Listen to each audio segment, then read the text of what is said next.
மக்களே எல்லாரும் எப்படி இருக்கீங்க? எனக்கு கொஞ்சம் உங்கள்கிட்ட சொல்லணும்னு தோணுது சில விஷயங்கள். நான் மனசுக்குள்ளே எதுவும் இதான் பேசணும் அப்படின்னு நான் வரல. எனக்கு என்னென்னா நான் எனக்கு 3 குழந்தைங்க இருக்காங்க. நான் யூடியூப் சேனல் எனக்குன்னு ஒன்று ஆரம்பித்தேன்.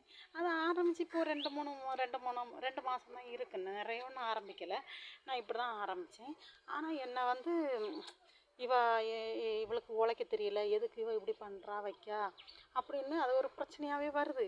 ஏன்னா ரொம்ப திட்டிக்கிட்டே இருக்காங்க எப்போவுமே, இதெல்லாம் பண்ணாத, வேண்டாம், ஏதாவது வேலை இருந்தால் பாரு அப்படின்ட்டு. 3 பிள்ளைங்க இருக்குது, 2 பொண்ணு. இதில் நம்ம பசங்களையும் பார்க்கணும், வேலையும் பார்க்கணும், எல்லாமே இருக்கு இல்லையா? ஆனால் யாருமே புரிஞ்சுக்கிடல. ஆனால் மக்கள் உங்களுக்கு தெரியும், நம்ம இப்போ ஒரு பெண்ணை பற்றி பெண்ணுக்கு தான் அது ஒரு ஒன்று தெரியும். ஆனால் நிறைய வீடியோஸ் பார்ப்பேன். பெண்களை